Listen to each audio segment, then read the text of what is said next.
Hello everyone. तो NCERT exemplar class 12th को इस समय हम सॉल्व कर रहे हैं और इस यूनिट का जो पहला चैप्टर है ह्यूमन हेल्थ एंड डिजीज़ हम लोगों ने सॉल्व कर लिया है। तो आइए next chapter strategy for enhancement in food production, इस चैप्टर को देखते हैं और क्वेश्चन इसके अंदर जो दिए हैं उनको सॉल्व करते हैं। तो पहला क्वेश्चन आप लोगों के सामने यहाँ दिया जा रहा है, that is the chance of contacting bird flu from a properly cooked above 100 degree Celsius chicken and egg are. तो कह रहे हैं कि प्रॉपरली कुक्ड करके आपने अगर एग को या चिकन को कंज्यूम किया है तो कितने चांस हैं कि आप बर्ड फ्लू के कांटेक्ट में आ सकते हैं, है ना। तो आप लोग जानते हैं कि अगर आपने प्रॉपरली कुक किया है तो यहाँ चांसेस क्या है, नेग्लिजिबल चांस हैं या कह सकते हैं नो चांस है ना, कोई भी चांस नहीं है कि अगर आप प्रॉपरली कुक करके चिकन कंज्यूम कर रहे हैं या एग कंज्यूम कर रहे हैं तो यहाँ कोई भी चांस नहीं है कि आपको कंटामिनेशन हो सकता है। नाउ नेक्स्ट क्वेश्चन लिख रहा है, एक group of animal which are related by descent and share many similarities are referred to as. यानी ग्रुप ऑफ एनिमल जो क्या है, रिलेटेड डिसेंडेंट है ना।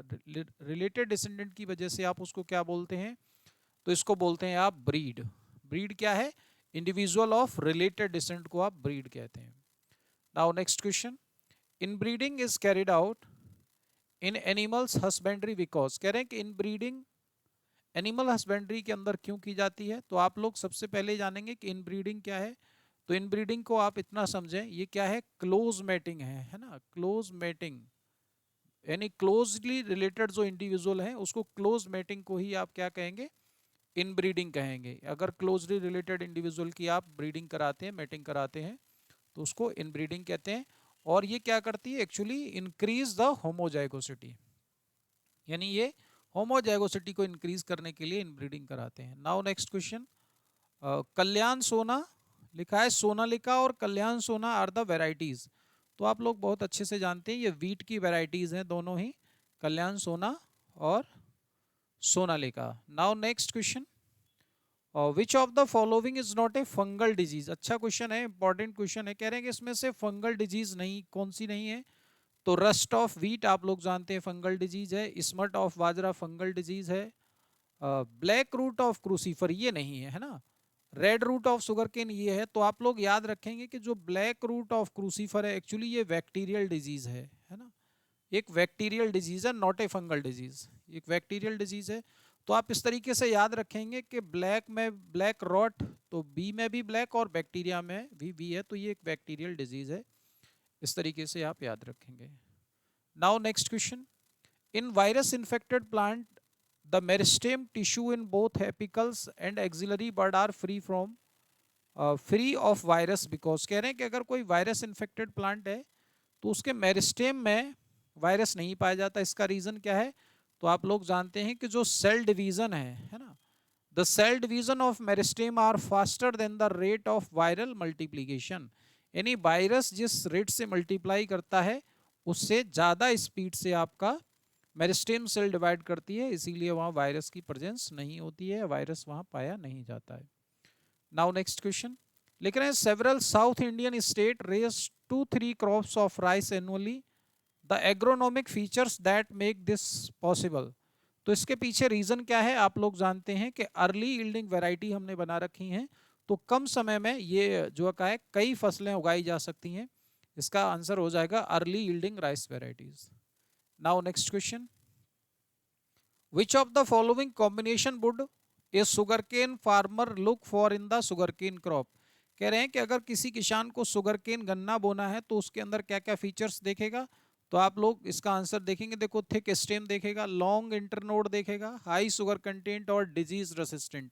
आप लोग जानते हैं कि मान लो एक नोड से, है ना, ये नोड है और एक नोड से दूसरे नोड की जो दूरी है दैट मस्ट बी यानी लॉन्ग, तभी ना इसमें प्रोडक्शन ज़्यादा हो पाएगा।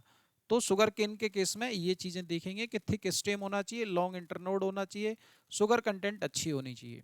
नाउ नेक्स्ट क्वेश्चन लिख रहे हैं, fungicide and antibiotic are chemical. तो आप लोग जानते हैं कि फंजीसाइड बैक्टीरिया जो आपका फंगस पर किल करती है, तो किल पैथोजेनिक फंजाई एंड बैक्टीरिया। आप लोग जानते हैं कि जो आपकी एंटीबायोटिक है ये एंटी बैक्टीरियल होती है और फंजीसाइड क्या होती है, एंटी फंगल होती है। ठीक है, now next question, which of use of certain chemicals and radiation to change the base sequence of gene of crop is called. कह रहे हैं कि कुछ केमिकल्स और रेडिएशन का यूज करते हैं तो उसको क्या बोलते हैं, that is the mutation breeding. आप लोग जानते हैं कि गामा रेडिएशन है ना, आप लोग याद रखेंगे कि प्लांट के केस में क्या करते हैं हम लोग, गामा रेडिएशन का यूज करते हैं to induce, gamma radiation to induce, क्या इंड्यूस करने के लिए, टू इंड्यूस म्यूटेशन, है ना, म्यूटेशन इंड्यूस करने के लिए गामा रेडिएशन का यूज करते हैं। Now next question, the scientific process by which crop plant are enriched with certain desirable nutrient. कह रहे हैं कि वो साइंटिफिक प्रोसेस है जिसके थ्रू हम क्या करते हैं, प्लांट को न्यूट्रिएंट रिच करते हैं, that is known as the biofortification. क्या बोलते हैं उसको, बायोफोर्टिफिकेशन बोलते हैं। Now next question, the term totipotency refers to the capacity. तो टोटीपोटेंसी क्या है, अगर सिंगल सेल से एक होल प्लांट बना दिया जाए इसको बोलते हैं टोटीपोटेंसी। और आप लोग इसके बारे में याद रखेंगे, इसको डेमोन्स्ट्रेट करने वाले जो साइंटिस्ट हैं that is FC steward.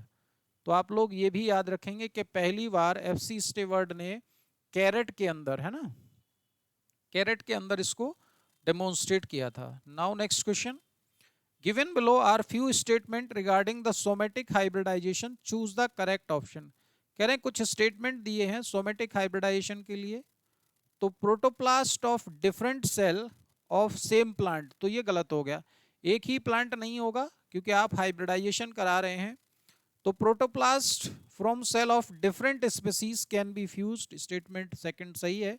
Treatment of cell with the cellulase or pectinase in mandatory. आप लोग जानते हैं कि सेल वॉल को डिसॉल्व करने के लिए आपका सेलुलेज और पैक्टिनेज की आवश्यकता होगी।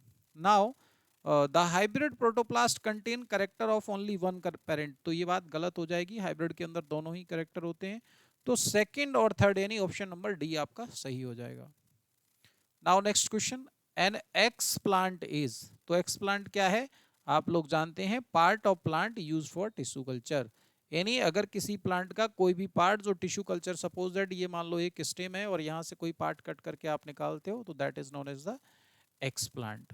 Now next question, the biggest constraint of plant breeding, सबसे बड़ी समस्या क्या है प्लांट ब्रीडिंग की, तो आप लोग जानते हैं availability of desirable gene in the crop and it's wild relative. सबसे बड़ी दिक्कत यही है कि जीन की अवेलेबिलिटी उसके वाइल्ड रिलेटिव में पाया जाना। Now next question, lysine and tryptophan, तो लाइसिन और ट्रिप्टोफैन आप लोग जानते हैं ये एसेंशियल अमीनो एसिड की कैटेगरी में आते हैं। नाउ नेक्स्ट, माइक्रो प्रोपेगेशन, तो माइक्रो प्रोपेगेशन क्या है, propagation of plant in vitro, है ना, लैब यानी इन विट्रो प्लांट को तैयार करना, लैब में प्लांट को तैयार करना, ये कहलाता है micro propagation. Now next question, protoplast क्या है, प्रोटोप्लास्ट इज, तो प्रोटोप्लास्ट आप जानते हैं a plant cell without cell wall, है ना, इसको क्या बोलते हैं, अगर किसी प्लांट सेल की सेल वॉल को रिमूव कर दिया जाए तो उसे प्रोटोप्लास्ट कहते हैं। Now next question, to isolate protoplast one need, तो प्रोटोप्लास्ट एक्चुअली क्या है, क्या जरूरत पड़ेगी, तो बोथ, जैसा मैंने अभी बताया पैक्टिनेज और सेलुलेज, ये सेल वॉल को डिसॉल्व करने के लिए, सपोज दैट ये प्लांट सेल है ना, और इसके चारों तरफ ये सेल वॉल है, तो जब इस सेल वॉल को आप डिसॉल्व कर दोगे with the help of pectinase और सेलुलोज, तो आपकी ये जो सेल बचेगी, यानी जिसके अंदर cytoplasm surrounded by the plasma membrane, ये प्लाज्मा मेम्ब्रेन से जो सराउंड रहेगा इसी को आप क्या कहेंगे, इसी को प्रोटोप्लास्ट कहेंगे। Now next question, which of the following is a marine fish, कह रहे हैं इसमें से मैराइन फिश कौन सी है, तो आप लोग जानते हैं मैराइन फिश के लिए आप लोगों को लिख रखा है, मैराइन फिश देखो आपकी रोहू, कटला और कॉमन कार्प, है ना, रोहू, कटला और कॉमन कार्प, ये आपकी कैसी हैं, ये फ्रेश वाटर हैं, ये आप याद रखेंगे, फ्रेश वाटर फिशेस हैं। उसके बाद हिल्सा, यहाँ पे ये जो ऑप्शन है आपका हिल्सा, मैक्रेल, हिल्सा और मैक्रेल, है ना, हिल्सा मैक्रेल और पॉम्फ्रेट, एनसीईआरटी ने यही एग्जांपल दिए हैं, पॉम्फ्रेट, ये आपकी मैराइन फिश की कैटेगरी में आती हैं, है ना। बाकी आपकी रोहू, कटला और कॉमन कार्प ये तीनों जो का है फ्रेश वाटर फिश हैं, कैसी हैं, फ्रेश वाटर फिश हैं। Now next question, which of the following product of apiculture used in cosmetic, तो एपीकल्चर क्या है आप लोग जानते हैं सो हनी, बी कीपिंग को आप क्या बोलते हैं? बी कीपिंग को ही आप एपीकल्चर बोलते हैं, ये याद रखना है आपको। एपीकल्चर को क्या बोलते हैं? बी कीपिंग, यानी मधुमक्खी पालन जिसे आप कहते हैं, बी कीपिंग। तो इसका कौन सा प्रोडक्ट है जो कॉस्मेटिक में यूज होता है? आप लोग जानते हैं वैक्स को हम लोग कॉस्मेटिक में यूज करते हैं। Now next question, more than 70% of live stock population, तो आप लोग जानते हैं कि 70% से ज्यादा लाइव स्टॉक कहाँ पाया जाता है? ये इंडिया और चाइना के पास है, यानी जो जानवरों की पॉपुलेशन है 70% के आसपास और उससे ज्यादा इंडिया और चाइना में ही है। The agriculture sector of India employ, तो आप लोग जानते हैं कि जो एग्रीकल्चर सेक्टर है इंडिया का, वो लगभग 60% पॉपुलेशन को एम्प्लॉय प्रोवाइड कराता है, और आप लोग जानते हैं इसीलिए इंडिया को कृषि प्रधान देश कहा जाता है, भारत को। ठीक है। Now next question, 33% of India's gross domestic product, जिसे आप जीडीपी कहते हैं, तो इंडिया का 33% जीडीपी कहाँ से आता है? ये एग्रीकल्चर से आता है। ये अच्छा क्वेश्चन है, कई बार पूछा गया है। Now next question, a collection of all the alleles of all the gene of A crop plant is called, यानी सारी जीन का कलेक्शन आपको करना है तो इसको आप बोलते हैं जर्म प्लाज्म कलेक्शन। तो इस तरीके से हम लोगों ने इस चैप्टर को भी कंप्लीट कर लिया है। नेक्स्ट लेक्चर में, नेक्स्ट वीडियो में हम अगला चैप्टर कंप्लीट करेंगे। और इस चैप्टर में आपका कोई डाउट है, आपको किसी सवाल में कोई डाउट है, तो प्लीज़ आप कमेंट करके अपना डाउट क्लियर कर लें। Thank you all of you.